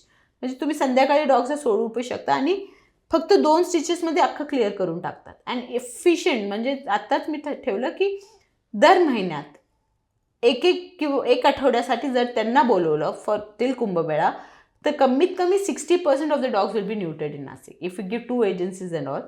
Other than that vaccination आणि collaring of each dog. At least आपलं मेन जे एरियाज आहे जिथे कुंभमेळा होतो त्या टायमात तिकडे आपल्याला कचरा आपण मेंटेन करतो किंवा कचरा मेंटेन करायचे, मग काऊज असतात, डॉग्स असतात, तर प्रॉब्लेम्स क्रिएट होतात. तर त्या टायमाला मला असं वाटतं त्या एरियामधले डॉग्सला आपण वॅक्सिनेटेड किंवा कॅटल्सला शेल्टर्समध्ये, कारण cattles are not suppose to be on the streets. Cattles हे लोक ॲज आय टोल्ड यू फुकटात पैसे कमवतात आणि खायला पिण्याचे टायमाला सोडून देतात, पण दे क्रिएट प्रॉब्लेम्स देर. तर त्यांना कॅटल्सला आपण जर जप्त केले, जे ओनर आहे त्यांना एकदा फाईन करा, मग दुसऱ्यांदा परत सोडणार नाही. तर कॅटल्स क्लिअर झाले पाहिजेत आणि डॉग्सला न्यूटर्ड, वॅक्सिनेशन अँड कॉलर्ड करायला पाहिजे. मग त्या टायमाला म्हणजे it will be very easy to understand की कोणत्या डॉगनी कोणत्या एरियात किती प्रॉब्लेम क्रिएट केला आहे. शरण फॉर ॲनिमल्स यांचं काम एवढं मोठं आहे की आज त्यांच्यासाठी ॲम्ब्युलन्ससुद्धा मॅमने अवेलेबल केलेली आहे. मॅम ती स्टोरी ऐकायला आम्हाला आवडेल. स्टार्टिंगमध्ये जेव्हा मी सुरू केला ना, तर तेव्हा मला असं वाटायचं की मी जेव्हा 1-2 होते तर मी माझ्या गाडीत घेऊन जायची करायची, पण जेव्हा कॉल्स येऊ लागले ना तर आय कांट गो एव्हरीवेअर. मला त्या टायमाला माझे मुलं पण छोटे होते आणि मी तेव्हा एक स्टाफ ठेवला होता, तोच ड्रायव्हिंग पण करायचा. मग तेव्हा मला असं खूप वाटायचं की ॲम्ब्युलन्स आपण करायला पाहिजे. मग नंतर माझ्या हस्बंडनी आमचं एक सुमो होता आमच्या फॅक्टरीतला, ते दिला. खूप वर्ष आम्ही सुमो चालवला. मग त्यांचं काम वाढायला लागला. मग दातार जेनेटिक्सवाले दातार सर आहे, त्यांनी त्यांचा एक इको दिला. इको पण इतकं चालला लिटरली लास्टमध्ये ना ते फ्लिंटस्टोनची गाडी होती ना, असते ना, तशी झाली होती. बट देन माझी खूप इच्छा होती की मला ॲम्ब्युलन्स पाहिजे. तर मग आम्ही एक बॉम्बेचे डोनर आहेत, त्यांनी आम्हाला ॲम्ब्युलन्स दिली आणि मग नंतर आम्ही एक पिकअप सेकंड हँड आम्हीच घेतली फॉर लार्ज ॲनिमल्स. तर आता शरणचे 2 ॲम्ब्युलन्स आहे, एक डॉगसाठी स्मॉल ॲनिमलसाठी आणि एक पिकअपसाठी. एक पिकअप आहे फॉर लार्ज ॲनिमल्स. तर जेव्हा आपल्याला कॉल्स येतात तर आम्ही ते पण हे अंडरस्टँड करायची खूप गरज असते की एक दिवसात कमीत कमी 20 ते 25 कॉल्स येतात आपल्याला. तर 20 ते 25 कॉल्समध्ये खूप लोक काय असतात, लोक तुम्ही फोटो का विचारतात, तुम्ही व्हिडिओ का विचारतात. काही लोक काय एकदम छोटासा काहीतरी लागलेलं असतं, रक्त येतं, तर ते आम्हाला कॉल येऊन घेऊन जा. स्किन इन्फेक्शनच्या डॉगला रिलोकेशनची गरज नाही आहे. काही टॅबलेट्स आहे जे ऑन द स्ट्रीट्स तुम्ही खाऊ घ्याला, 15 दिवसात तुम्हाला डिफरन्स दिसेल. 15 दिवसांनी पण तुम्हाला असं वाटलं डिफरन्स नाही आहे, मग आपल्याला शेल्टरची गरज आहे. तर माय रूल इज सिम्पल की मला तुम्ही फोन करता, I want the animals picture, you have to be on the location. If you are not on the location, दुसरं आसपास जे आहे त्यांच्या कोणाचं तरी आम्हाला कॉन्टॅक्ट द्या.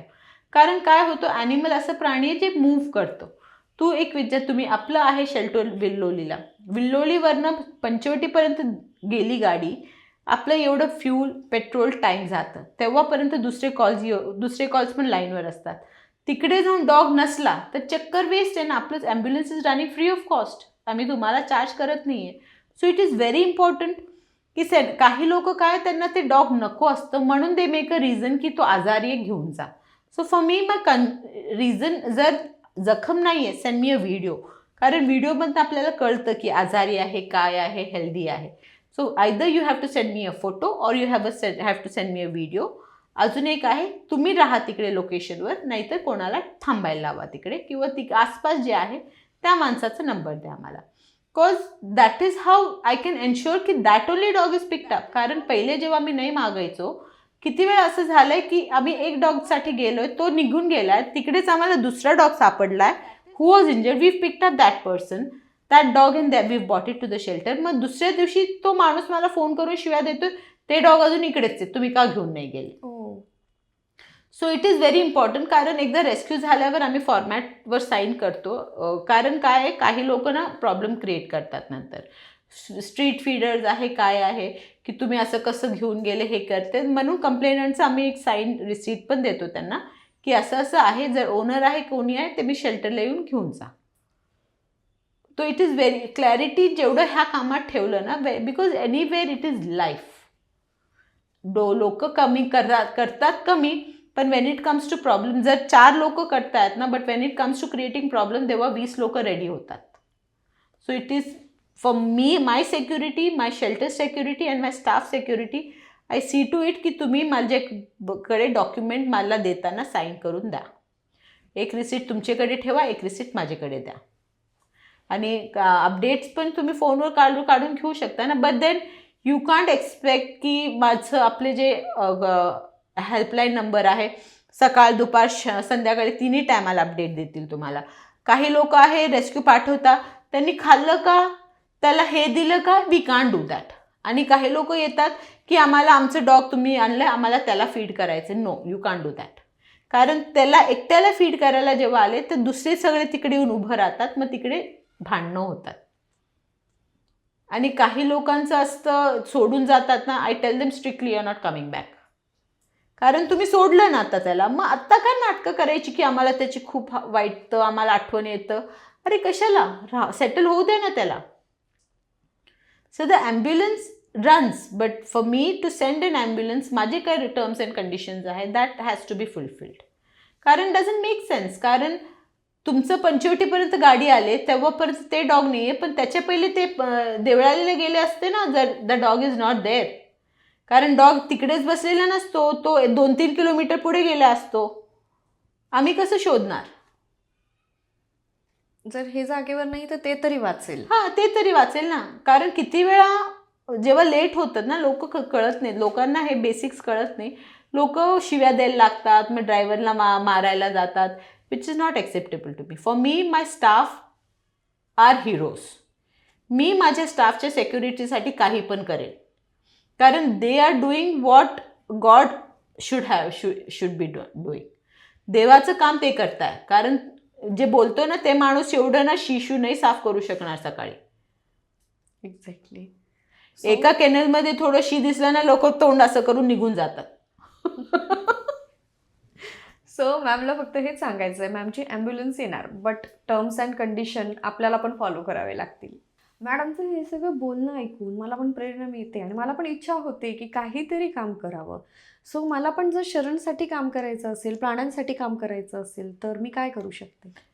सगळ्यात पहिले जेव्हा व्हॉलेंटिअरिंगचं इंटरेस्ट असतं, माझं एकच रिक्वेस्ट आहे, आमच्या वेबसाईटवरनं जा किंवा इंस्टाग्रामवरनं आम्हाला ईमेल पाठवा. ईमेलमध्ये तुमचं नाव, तुमचं एज, तुमचं लोकेशन आणि तुमचं फील्ड ऑफ इंटरेस्ट काय आहे. कारण प्रत्येक माणसाचं ना एक कॅपॅसिटी असते किंवा एक इंटरेस्ट असतं. काही लोक सोशल मीडियामध्ये गुड आहे, काही लोक रायटिंगमध्ये चांगले आहेत, काही लोकांना फिजिकली आणून हेल्प करायचं आहे, काही लोकांना PR साठी काम करायचं आहे. तर I want to know what field they can help. कारण मला असं नाही, मला व्हॉलेंटिअरिंग म्हणजे असं नाही, आमचे जे इव्हेंट्स असतात तेव्हा मला खूप व्हॉलेंटिअर्स लागतात, किंवा व्हॉलेंटिअर्सला एव्हरी वीकेंडला मला कोणतं पण सॅटर्डे किंवा Sunday, even if you give me 1 hour of your day, it is more than enough. ज्याच्यात, कारण हे बघा, I have exhausted my ideas. मला जे आयडियाज होते, माझं कॉन्सन्ट्रेशन सिम्पल आहे, I want to help animals. पण ॲज यंग माइंड्स तुम्ही लोकांकडे जास्त आयडियाज आहे, तुम्हाला अजून जास्त नॉलेज आहे जे माझ्याकडे नाही आहे. कारण सर्टन एज नंतर ना, I am just doing rescues. Like मी नेहमी सांगते की I will give you reasons to talk. म्हणजे तुम्ही काही केला, तुम्हाला जर सोशल मीडिया हँडल करायचं, जर मी तुला अपडेट दिलाच नाही की रिकव्हरीचं किंवा ह्याचं, तुम्ही पोस्ट काय करणार? I will give you reason to talk. कारण when a person is volunteering, even he needs to show people की का करतोय आम्ही. I will give you all, but you all should come forward and show me what interests you all. कारण खूप लोक painters आहेत, artist आहेत, come to the shelter, artwork करा, पेंट करा, खूप वॉल्स आहेत, because you can help me in various fields. Kennels clean करायचं असतं आम्हाला, सॅटर्डे संडेज या केनल्स हेल्प करा, डॉग्सला डिवॉर्मिंग करा, डॉग्सला बाथ द्या, डॉग्सला फिरवा, do whatever interest you, but you have to be consistent. आज केला उद्या नाही केला तसं नको. कारण खूप यंगस्टर्सला मला असं वाटतं येता येता ते click pictures on social media post करतात, आफ्टर दॅट गायब. This is not a field which you want to hype only for the social media. If you really feel for it, नंतर या. आणि खूप लोक मी येताना जेव्हा व्हॉलेंटिअरिंग करतात, कम विथ अन इंटेन्शन की तुम्ही काय बघणार आहे तिकडे. You have to touch a very bad scabby dog, you have to do physiotherapy, you have to do various things to come prepared for it. जर तिकडे आले आणि मग ते शी आहे मी तिकडे नाही जाणार, हे शू आहे मी हे नाही करणार, ते मला नाही चालणार. That is when I lose my patience also. कारण दॅट इज, जसं मी पहिले पण सांगितलं, आमचं कर्मभूमी आहे. तुम्ही आमच्या कर्मभूमीवर येऊन केला, तोंड वाकडं केलं तर मला नाही चालणार. That is the biggest insult to my 21 years of journey, which I will never forgive. नक्कीच. जर तुम्हाला पण इंटरेस्ट असेल तर मॅमला जीमेलवरती मेल करा, कॉन्टॅक्ट करा आणि नक्कीच तुम्ही पण त्यांच्यासाठी काम करू शकता. जर एखादा तरुण किंवा तरुणी ह्या क्षेत्रात काम करू इच्छित असेल किंवा करिअर करू इच्छित असेल तर तुम्ही त्यांना काय सल्ला द्याल? सगळ्यात पहिले माझं एकच हे असतं, प्राण्यांमध्ये काम करायचं म्हणजे don't come in to this field just because you want to earn money. Come in to this field with 60% intention of making a career, which is very important in this field, आणि बाकीचं with the intention of helping an animal. कारण if you even there are different fields, जसं आता groomers आहेत, there are dog walkers, there are people who help in physiotherapy.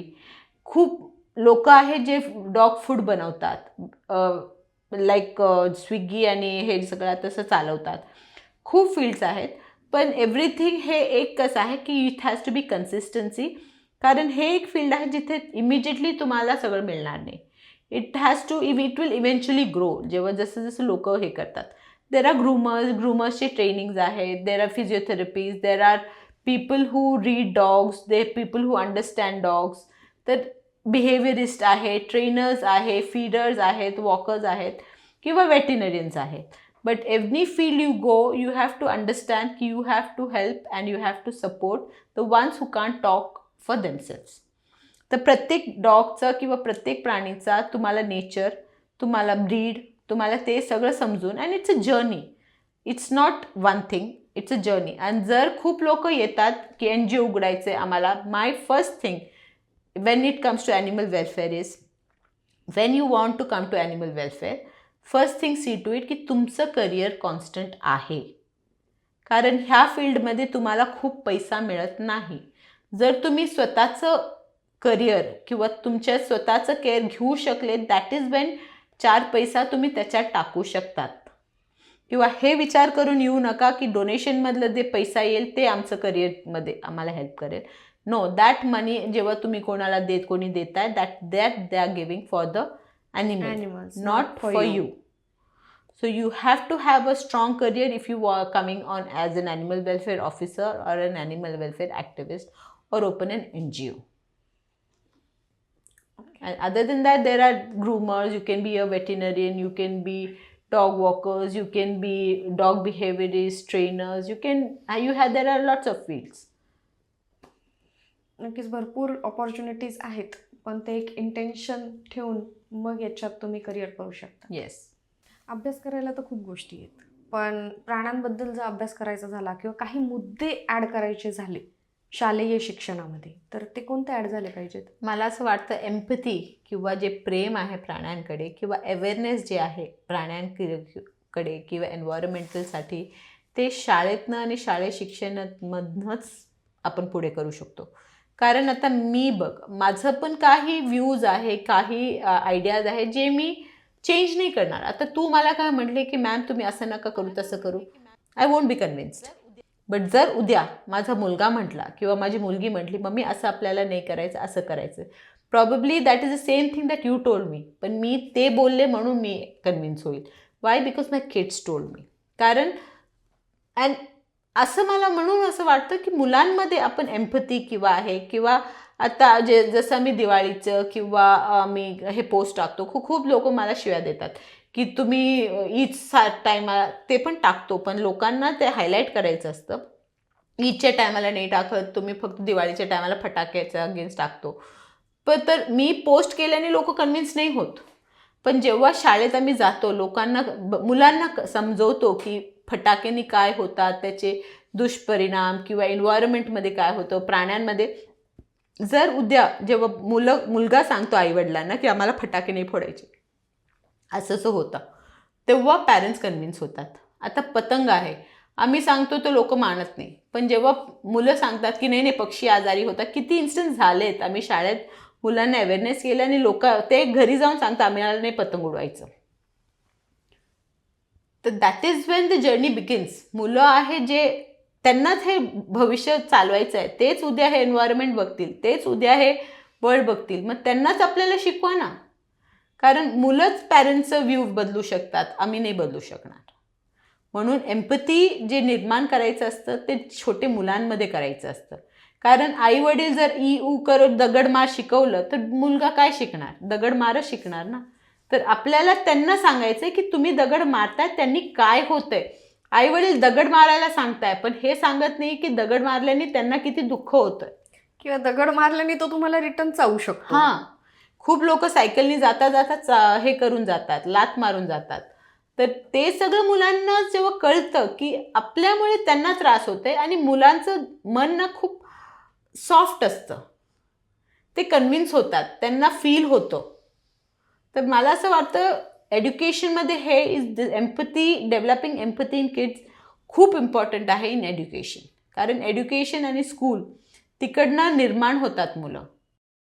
Ma'am, तुमच्या मते पाळीव प्राण्यांची काळजी कशी घेतली गेली? प्रेमाने. One word answer. मला असं वाटतं की जसं आपण आपल्या मुलांना हे करतो, आपल्या फॅमिली मेंबर्सला ट्रीट करतो, तसंच ट्रीट करावं लागेल. Most of the people think आम्ही 2दा फिरवतो आणि दिवसभर बांधून ठेवतो. That is not how it should be. तुम्हाला कळत नाही, जेव्हा गळ्यात डोर बांधून ते बांधले जातात ते ॲग्रेसिव्ह होतात, चिडचिड होती त्यांना. केनलमध्ये पण नाही. तुम्ही जर त्यांना फ्रीडम देऊ शकणार नाही तर तुम्ही घेऊनच येऊ नका. तुमचं शो ऑफसाठी एक जीवाचा हाल करू नका तुम्ही. तुम्हाला दुनियाला दाखवायला ना खूप आहेत, आता बॅग्स आहेत, फॅशन स्टेटमेंट भरपूर आहेत, तुम्ही तिकडे शो ऑफ करा. प्राणी आणून तुम्ही शो ऑफ करू नका. जर तुम्हाला एक प्राणी आणायचं, अडॉप्ट करायचं, पैसा पण देऊन आणतात, तर तुम्ही त्या पैशाचं व्हॅल्यू करा. तुम्ही जसं तुमचं कोटचं, लुई विटॉनचं बॅग आणि हे सांभाळतात ना, तसंच समजून त्यांना पण हे करा, प्रेम करा. कारण त्यांना प्रेमच कळतं. तुम्ही घेऊन येतात, दारासमोर ठेवून देता, वॉचमॅनच्या भरोश्यावर ठेवतात. That is not how a life should be treated. Justice प्रत्येक माणसात, जसं आपल्याला प्रत्येक रिलेशनशिपमध्ये जस्टिस करावं लागतं, एका हाताने टाळी वाजत नाही, तसंच ह्याच्यात जर आपण त्यांना प्रेम दिला तर ते आपल्याला प्रेम देतील. आणि that is very necessary to do. नक्कीच. जर एखादा पाळीव प्राणी तुम्ही आणायचा विचार करत असाल तर त्याला अगदी घरातल्या एखाद्या व्यक्तीसारखं जर जपायची तयारी असेल तरच आणा. प्राण्यांसाठी तर मॅम काम करतातच आहेत, पण आज मी काहीतरी वेगळं ऐकलं आहे की एक नवीन उपक्रम मॅमने चालू केला आहे. ऐकायला आवडेल आम्हाला. ज्यांनी शेल्टर व्हिजिट केल्या ना, त्यांनी पाहिलं असेल की माझं शेल्टरमध्ये सगळं तुम्हाला जुनं दिसेल. कारण मला आयुष्यात ना 3 टॉपिक्स आहेत जे मला खूप जवळ आहे. One is animal, second is की प्रत्येक मुलींनी काम करायला पाहिजे आणि शी शुड बी सेल्फ डिपेंडंट. माझला मुलगी असल्यामुळे ना मला असं खूप वाटतं की a girl should be self dependent. तिने कोणावर अवलंबून राहायला नाही पाहिजे. वडील असो, हजबंड असो, कोणी पण असो, she should be self sufficient. So women should be self reliant. आणि थर्ड इज आय वॉन्ट की वेस्ट, तुम्ही ज्यांना वेस्ट वाटतं, मला असं वाटतं ते वेस्ट नाही आहे. That should be put to use. तर शेल्टर पण 80% of the shelter is made out of waste. की तुम्हाला काय नाही, केनल्स पण लोकांनी दिलेलं आहे जे त्यांना नको आहे, किंवा जाळी जे आहे लोकांनी काही फेकत आले ते दिलेलं आहे, गेट्स आहेत ते फेकलेला दिलेलं आहे, चेअर्स आम्ही ते लोकांनी फेकलेलं दिलं आहे. कारण आमच्याकडे फंडिंग कमी असल्यामुळे मी माझं फंडिंग जे लिमिटेड आहे ते जर कन्स्ट्रक्शनमध्ये वापरला, मग मी ह्यांना खाणं पिणं किंवा माझ्या स्टाफला सॅलरी कसं करणार. So that was where I started using waste. With that intention की पैसा वाचवेल. पण नंतर it started developing on me की नाही, वेस्टला आपण यूजमध्ये आणू. मग तसंच आपल्याकडे कॅटल्स खूप झाले तर शेण खूप पडायला लागला. तर शेणचं ढीक ढीक ढीक ढीक मग काय करायचं, मग घेऊन जाऊन फेकून द्यायचा. ते पण वेस्ट होतं, ते पण फर्टिलाइज होतं, ते नदीत जातं, पाणी खराब होतं. दॅट इज वेन मी एक व्हिडिओ पाहिला भोपालमधला, एक योगेंद्र सक्सेना म्हणून सायंटिस्ट आहेत. I just accidentally came across his profile. त्यांनी कावडंगमधनं गौकास्ट बनवले. गौकास्ट म्हणजे एक कावडंगमधनं लाकडं आहे, जिथे जिथे तुम्हाला लाकूड यूज होतं तिथे तिथे तुम्ही ते गौकास्ट यूज करू शकतात. क्रिमेशन आहे, कंपनी बॉयलर्स आहेत, होळी आहे, किंवा काही पण पूजा आहे, मंदिरात आहे, जिथे तुम्ही लाकूडच्या ऐवजी तुम्ही गौकास्ट यूज करू शकतो. तर मग मी त्यांना जाऊन भेटले भोपालला. मग त्यांनी मला सगळं समजवलं कसं काय ते मशीनचं समजवलं. मग मी परत आल्यावर मग आपण शेल्टरला मी एक मशीन घेऊन आले. मग त्याच्यातनं आत्ता मी 3 वर्ष झाले आम्ही गौकास्ट बनवतो. अनफॉर्च्युनेटली नाशिकमध्ये एवढं ॲक्सेप्ट झाला नाही, पण हळूहळू ते पण जसं प्रत्येक कामाला टाईम लागतं. I know that will also catch up. मग आम्ही आता ते गौकास्ट एक असं आहे, मॅक्सिमम भोपालमध्ये 80% ऑफ द बॉडीज क्रिमेशन्स जे आहे पायर गौकास्टमधनं करून गौकास्टमधनं होतो. तर my try in Nashik is also की नाशिकमध्ये दिवसात कमीत कमी एकच दिवसात आपल्याकडे अराउंड 23 क्रिमेशन सेंटर्स आहे, ज्याच्यात दिवसात कमीत कमी 5 ते 6 बॉडी बर्न होतात. तर तुम्ही एक हे करा की जर एका बॉडीसाठी 2 झाडं कापल्या जातात. मग जेव्हा आपण आता तपोवनचं हे झालं तर 1700 झाडं वाचवण्यासाठी एवढं भांडण करतात, तर ते तर वाचवायचंच आहे, पण त्याच्याऐवजी हे रोजचं जे सर्कल चाललं आहे त्याच्यासाठी पण आपल्याला कसं ते वाचवता येईल आपण ते बघायला पाहिजे. कारण असं आहे की तुम्ही आणि मी आपण झाडं लावतो कमी, काही लोक लावतात पण ते नंतर त्याच्याकडे बघत पण नाही, पण जाताना ते 2 जरूर घेऊन जातात, कारण बॉडीमध्ये त्यांचे आयुष्यात एक झाड पण लावत नाही, पण जाताना 2 घेऊन जातात. ग्रेट. म्हणून आम्ही गौकास्ट म्हणून हे इंट्रोड्यूस केला, जे कंपनी बॉयलर्स असेल किंवा क्रिमेशनसाठी असेल जिथे ते गौकास्ट यूज केलं जातं. मी ते पण ऐकलंय की इथे काम करणाऱ्या जे वर्कर्स आहेत तर ते आदिवासी आहेत. जसं तुम्हाला मी सांगितलं आपले भरपूर लोअर मिडल क्लास किंवा आदिवासी आहेत. तर मी एक रूल केला, ॲज आय टोल्ड यू, मला फिमेल एम्पॉवरमेंटमध्ये मला म्हणजे फिमेल एम्पॉवरमेंट नाही सांगणार, I just want every woman to earn her own money, that's it. मी नाही सांगणार की गो फाईट मॅनचा हे कर ते कर, that is not me. But मला असं वाटतं प्रत्येक बाईचा आपला पैसा असायला पाहिजे तिला. म्हणून मग मी आपल्याकडे जे स्टाफ आहेत जे वर्क करतात, मी त्यांना सांगितलं तुमचीच बायांना घेऊन या, let them do this, let them work here, I pay them money. हे बघ काही नाही आहे तर when they are doing nothing sitting at home दे काम. आता तुम्ही शेल्टरला पाहिलं तर सकाळी सगळं नवरा बायको मुलांना घेऊन येतात, छोटे जे मुलं आहेत तर एक रूममध्ये मुलं खेळत असतात. Those kids have also become so animal friendly, तुम्ही बिलीव्ह नाही करणार. ते छोटे छोटे मुलं डॉग्समध्ये फिरतात, भीती नाही काय नाही, कोणी काही मारत नाही, कोणी काय त्यांना इजा पोचवत नाही, आपलं कोएक्झिस्ट करतात. त्याच्यात पण बायांना पण पैसा मिळतात, मुलं पण खुश आहेत आणि ते पण माणसं पण काम करतात. तर सगळे आदिवासी लेडीज आहेत आणि फक्त लेडीजला काम देते आणि आपले शेल्टरचे स्टाफ्स आहेत, फक्त ते लोकच माझ्या ह्याच्यात काम करतात. मानवतेचा एक टच म्हणावा लागेल. आम्ही जो हा उपक्रम चालू केला आहे नाशिकच्या जनतेसाठी, इंडिया रायझिंग अंतर्गत सुपर हिरोज ऑफ नाशिक ही आपण सिरीज चालू केली आहे, त्याबद्दल तुम्ही काय सांगाल? मला असं वाटतं तुम्ही जे करतायत ना ते खरंच गरजेचं आहे. कारण मी नाही, असं दुसरे पण जे स्पीकर्स आहेत ज्यांना ऐकून दुसरे एनकरेज होतील किंवा दुसऱ्यांना समजायला पाहिजे की खरं लोक कोण आहेत. खरं लोक जे मॉलमध्ये जाऊन शॉपिंग करतात किंवा आपलं मजेसाठी जे काम करतात ते नाही. These are the people who are creating in environment जे तुम्ही जगताय. कारण हे लोकांमुळे तुम्ही आहे, मग तुम्ही आमच्यासारख्या लोकांना ते लोकांपर्यंत पोहोचवायचे प्रयत्न करतायत. Thank you so much. Thank you so much ma'am.